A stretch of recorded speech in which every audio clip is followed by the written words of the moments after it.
Welcome, Minding Dogs. This is the Star Wars Rebel Aftershow. I am your host, Roger. And with me is none other than the creator of S-Man himself, Homer. Hell yeah, happy to be here, ready to talk Star Wars Rebels. It's been far too long. Missed you guys. And right now we're on Season 2, Episode 12, Protector of Concord Dawn.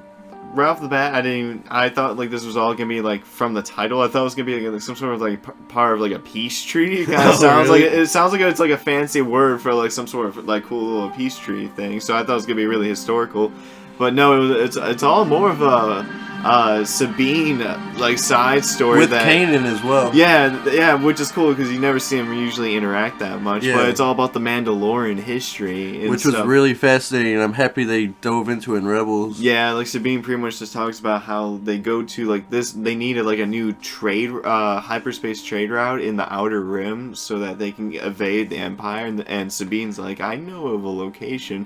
Concord Dawn. Yeah, the system Girl. of Concord Dawn. Yeah, so it's a system and not like a treaty. And basically, it's like an outpost that was like a branch of Mandalorians that broke away from Mandalore, like while the Civil War was going on during the Clone Wars.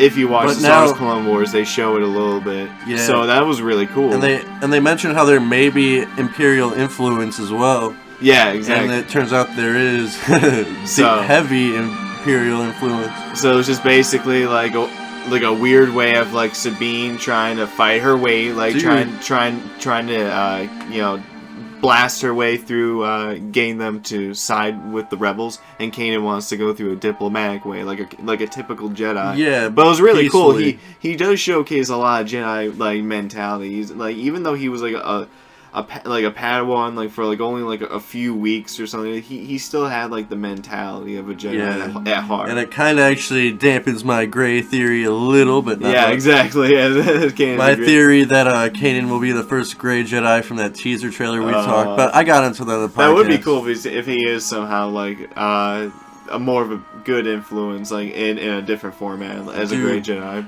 But one thing I really love about this episode, like you were saying, it's a Sabine episode. Like, when Star Wars Rebels was first introduced, that was the first character I wanted to learn the most about. Yeah, it had I feel like we've unique armor and exactly, stuff like that. And more about Mandalorian warriors. And because I always raved about them, like, because I played Knights of the Old Republic like a shit ton, like growing up. It's my favorite Star Wars game, and like Mandalorians are like literally. If you were not like a Force user and like you want to fight Jedi, like they were trained and their armor could fucking penetrate. Block Jedi lightsabers. Yeah, they had Mandalorian ore back in the EU universe. That was how they created like vibro blades that were able to deflect lightsabers or like stuff like that. But they could be broken over in time. But it takes a long period of time. They're really which is very handy. They're really indestructible for the most part. But yeah, and I really liked in this episode how Kanan showed his like strategy and badassness near the end. Oh yeah, I'm trying to passively, aggressively, like trying to persuade, like I forget the guy's name, but it was like a Mandalorian veteran pilot in the Clone Wars that apparently saved Kanan's ass while he was evading from the clone troopers. Yeah, he was the leader of the Protectors. Yeah, at Magneto, the Battle of Magneto, apparently, which was where Master Kai Onimundi, who you see getting killed in Star Wars Episode 3, was at. Like a bitch. No, he went down really well, dude, honestly. He took a few down, and he was, like, fucked. He had, like, CIS troops, like, in front of him, and then he had clone troopers behind him. Fuck. Yeah.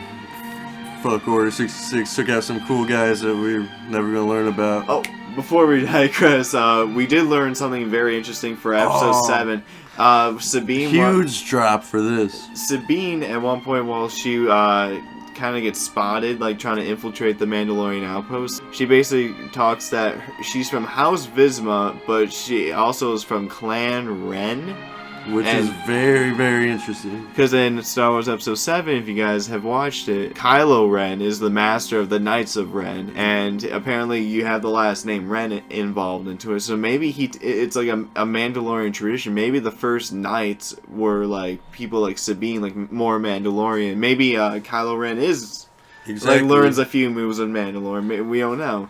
That'd be pretty cool as well. And I think in the movie when they show Kylo Ren taking over the Jedi Academy and they becoming the Knights of Ren, that might have been the first Force users for the Knights of Ren for all we know. that's true. And the people that when you see Rey's vision, episode 7, where it shows Kylo Ren killing all the Jedi, some of the people don't have lightsabers. Apparently, they just have like staffs or some shit like that. So they could be Mandalorian, which makes more sense because there can't be this many Jedi, man. I know. There'd be so many. I know, and Mandalorians also. It doesn't mean that they're all human. Mandalorians, it could be any race like that. You know. Yeah, you were saying it's more of a like organization or like clan and maybe Yeah. religion. That's how they grow in numbers all the time. So it's a very warrior-like culture, but I always respect them. Yeah, dude. I feel like this second half of Star Wars Rebels Season 2 is going to have a lot of ties with Episode 7. Now that we're seeing all these Sith holocrons in the trailer. Oh yeah, all this Knights of Ren or Clan of Ren. There's just so much that could tie in, and we're probably gonna get some Rogue One tie-ins, which soon probably enough. goes in our theory. What if Ezra does like start the Knights of Ren? He loves Sabine, and she's from Clan Ren. Dude, he might have started them.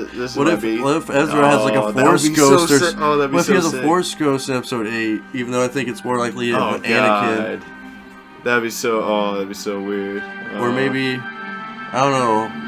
Plagueis could like Snow could be like Plagueis, like dark, like his like Force Ghost spirit. Like what if he somehow found a way to like to live off at the keep his individuality after death, but like in a Sith way. Like most Sith. Like, wait, what if that hologram was just a Force Ghost? What if it's just Plagueis' Force Ghost? Oh, it probably was a hologram, but what if it could be like I don't know, like I'm trying to think of kind of like a Voldemort series, where it's like his one Horcrux. Yeah, like he can just come back and that's pretty much it. But that'd be kind of weird because how would you kill him? But that's neither here nor there. Maybe they'll find a way with the Force.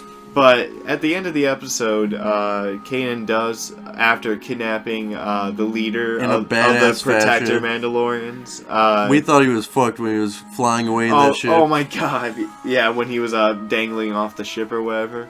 But Kanan showed his skills. Yeah, and after they capture the leader of the Mandalorians, they basically kind of push them into an agreement, even though they have no choice. And he kind of says that, and it makes you wonder, like, why would you trust them? Yeah, I feel like he's going to instantly report to the Empire. I know, my god. But now, at the end of the episode, the Rebels, they now have a new route. A new passage for their... Which is what they need. So it's a very important episode, I guess. Yeah, probably after this one, we'll probably move on to the next arc, hopefully. Hopefully, you see the Inquisitors and stuff like that fighting Kanan, and they'll be like, they're getting stronger. Actually, last week we predicted this episode was going to focus on the Inquisitors. But I'm glad we're getting all the... they're probably getting all the other stuff out of the way. And this was some good stuff. Even if it was considered like kind of a... It wasn't really filler. It wasn't really. I would say it was pretty awesome, nonetheless. Even though I'm not sure. No, this will probably tie in later because the Mandalorians are going to betray their asses. I know. And you do see like a Mandalorian banner in Episode 7 at Maz Kanata's. So they do have a place in the galaxy. So I'm glad that they're being like represented and stuff like that. Me too. But that being aside, Homer, how would you rate it based on our awesome scale? Well, based on our scale, which is we're starting off at resin, which is like it's absolute garbage. No one wants to watch it. But except for like those diehard fans that just want to get just that little fix of Star Wars, and only they can appreciate like the. And then we got mids, which we think is for some people, and like it'll get you like a decent high, but not the best. It's cheap, but it does the job. Yeah, exactly. Or we got dank, which gets you thoroughly baked. It's a very it's a very exceptional episode. It's pretty much like a B. Exactly. And then we got wax, which is a must-watch or die episode. Like this shit will melt your brain. It's definitely like even those who probably don't even might not watch a lot of Star Wars or anything. They just want to get a little bit more backstory into it. Yeah. So that kind of perspective. And honestly, I give this week's episode a dank. just because I like the Knights of Ren drop. I like the as well. Mandalorian, Sabine. My one and only grab of the episode is at the very beginning when Chopper's leaving the station and he hits Ezra for no reason. Yeah, Chopper. Oh my god, why do they keep him alive? He's literally violent. He attacked Ezra for no fucking reason. Yeah, what the hell? Like, we've been saying for weeks that he's the new Jar Jar. It's just like any screen time he gets is terrible. Except he's like a bully Jar Jar. Like, oh god, and he's crazy. Jar Jar was like a wimp, and he was like, he kind of had sense, but he was like his only dialogue, Kanan's like, "Shut up, Chopper." Oh god, and I thought he was gonna be a main part of it because I thought they said like they want Chopper with him. Yeah, I was afraid. I was like, no. And Ezra didn't get any screen time that much, which is actually fine, you know, because Sabine and Kanan did a good job.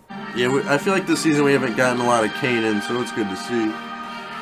But how would you rate it, Roger? Oh, I give it exactly the same. Dank, I agree with all your points, especially when you got that little bit of back history to episode 7. That was like the cherry on top, along with like the Mandalorian history. So but I'm just a Star Wars nerd, so I would just eat that shit up. Definitely. And this is canon, so. Oh, that makes it that much better. Yeah, I know. It's one of the few things that are canon, so we're getting, like, you know, spoon-fed all this stuff. Exactly. And it keeps our fix until Rogue One and Episode 8. Exactly. Especially for Episode 8 only. Yeah. I don't even think Rogue One can hold over. I know, right? They can try, but it will fail. Exactly. Alright, guys. You all have a good night, and always remember, may the Force be with you. Always.